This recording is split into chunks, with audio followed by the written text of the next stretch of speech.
the European Congress were making legislation sort of to act on the knowledge that was acquired by governments and all the negotiations, etc.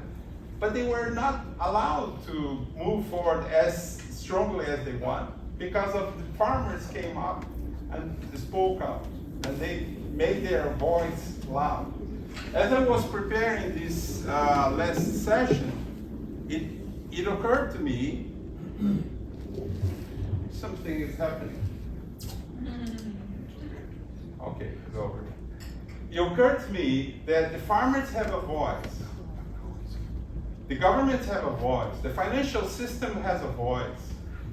People have a voice. Nature doesn't. You know, the fish and the animals and the plants, they're silent. Well, we can hear sounds. We hear, for example, there is an initiative to translate the whales' communication using artificial intelligence to understand what they are saying. But they don't have a voice. So everything that the politicians in Europe wanted to do on behalf of the nature that doesn't have a voice was cut short because the farmers had a voice. So and there. Tractors. Huh? And tractors, yeah. And noise and honks. You know, they were honking. So trying to inspire this notion that we have to find a way to give voice to nature. I came across some pieces of insights, and especially visual insights, moving insights. And I prepared this presentation to bring this notion of giving voice to nature and give nature a space in our consciousness, and this is what I will show you now. So what would it take to give voice to nature? So this is the one thing.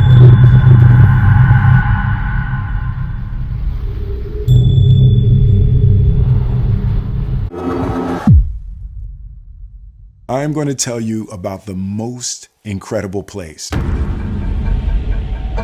you know what?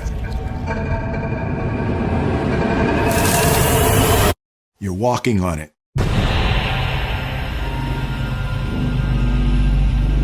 Our planet is literally bursting with life.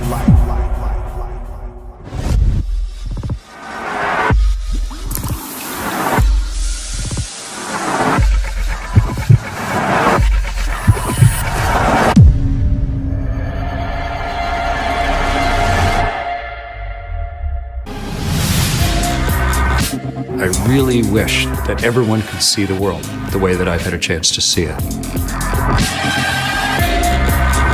The strangest place in the whole universe might just be right here.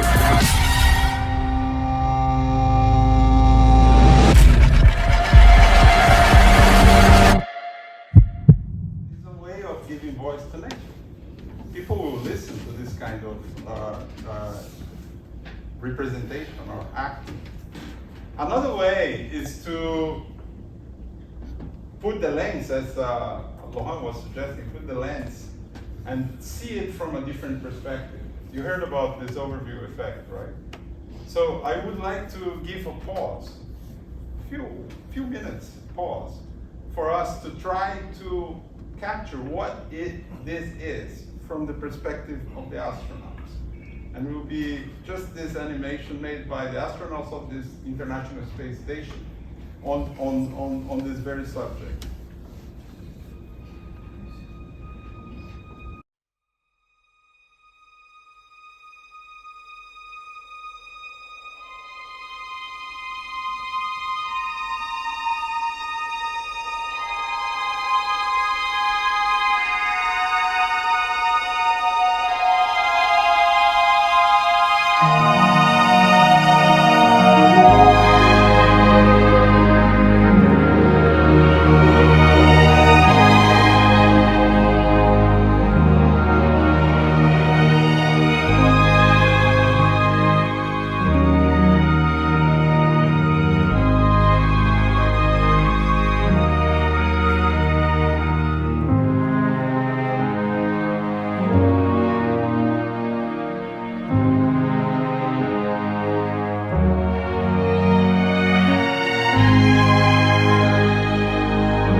overview effect.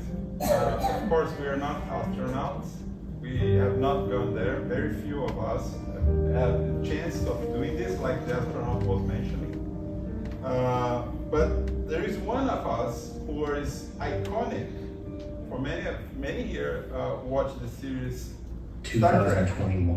Beloved Star Trek actor becomes the oldest man to fly in space at the age of 90. William Shatner actually underwent what is called the overview effect. What you have given me is the most profound experience I can imagine. I'm so filled with emotion about what just happened. It's extraordinary. It's so much larger than me and life. It has to do with the enormity and the quickness and the suddenness of life and death. And oh my God.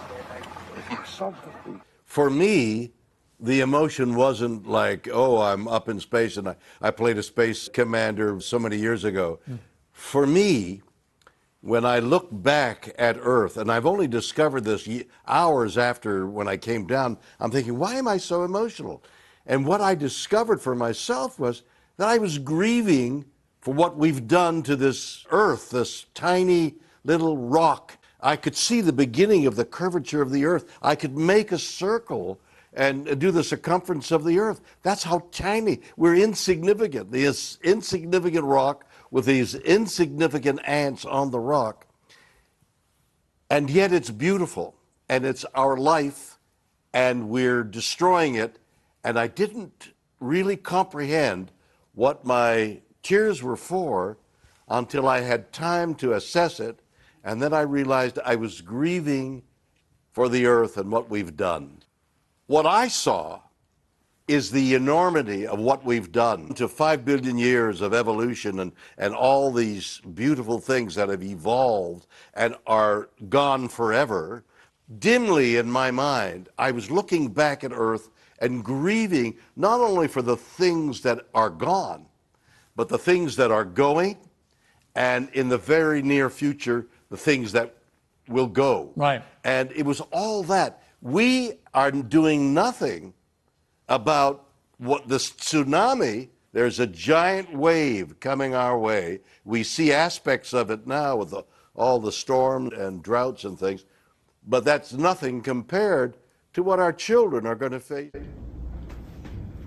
Okay, this is Captain Kirk, who for so long entertained many of us. I don't know if the younger generation knows about Captain Kirk, but he was the captain of Enterprise, this beautiful, spaceship exploring. No, don't turn on.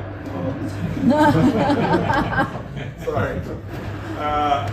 And this is basically, I put this here to bring this perspective the astronaut mentioned on a familiar dimension. But there is another very short, on the same subject. To have that experience of awe is, at least for the moment, to let go of yourself, to transcend the sense of separation. So it's not just that they were experiencing something other than them, but that they were at some very deep level integrating, realizing their interconnectedness with that beautiful blue-green ball. And this is why the astronauts, particularly in the International Space Station, often say that much of their free time is filled with what they call Earth gazing, just staring out at the Earth. They can stare for hours because the changing scenery, the interactivity of the biosphere, all of this has an incredible impact. This view of the Earth from space, the whole Earth perspective, I think is the true symbol of this age. And I believe that what's going to happen is there's going to be a greater and greater interest in communicating this idea, because after all, it's key to our survival. We have to start acting as one species with one destiny. We are not going to survive if we don't do that. We're seeing very clearly that if the Earth becomes sick, then we become sick. if the earth dies, then we're going to die. People sense that something's wrong, but they're still struggling to go back and find out what the real roots of the problem are. And I think what we need to come to is the realization that it's not just fixing an economic or political system, but it's a basic worldview, a basic understanding of who we are that's at stake.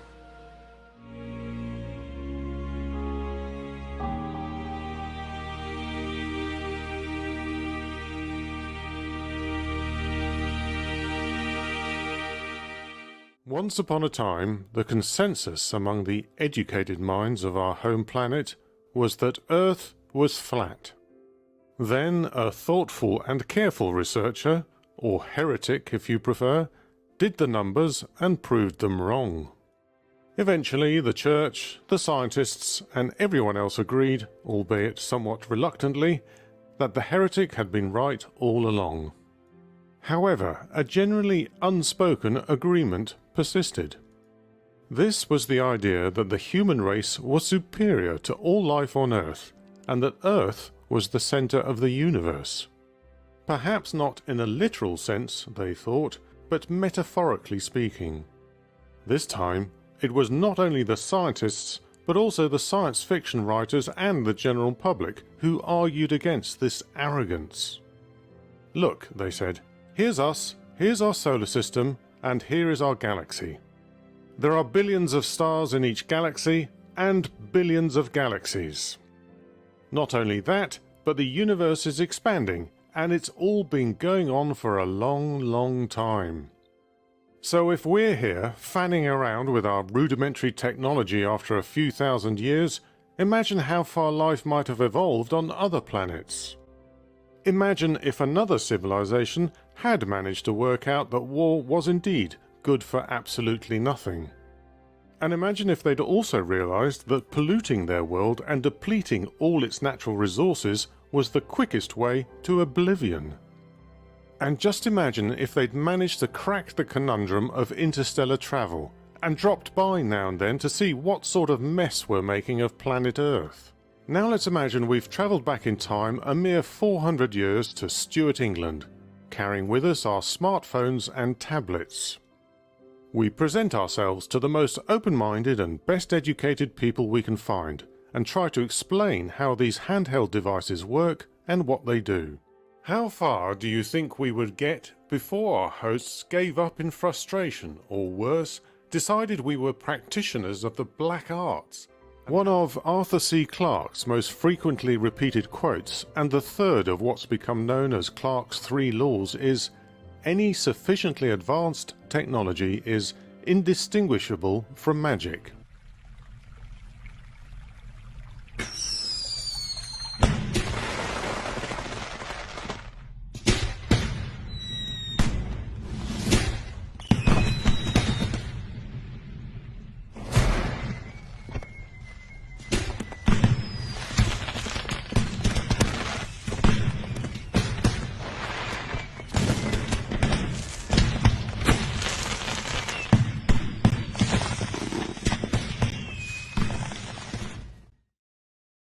Conclusion. What is our conclusion? We want to have a document out of this conference with powerful, action phrases, or what should we do, Anastasia? Because this is. So we now finished our program, which we have thought of, but I think the main message is that we have just begun. So we will continue to communicate, and our goal is to produce a white paper summarizing what we have been discussing in a way. So we will be welcoming your inputs very soon, and we will stay in contact, right? Yeah. So we would like to thank very cordially everyone who participated, and especially Institute for Advanced Study, who just embraced our embracing of nature's complexity, and also, of course, Jan Isbert and Laurent, who is leaving, and Tennessee, who supported us also. Thank you so much. And it's been really humbling to learn from such a great assembly of, I would say, hearts and minds. Hearts in the first place. So thank you so much, and we hope very much that this was, we contributed something, what Antonio just showed, to something very beautiful that will happen very soon from our joint efforts. Thank you so much. Thank you.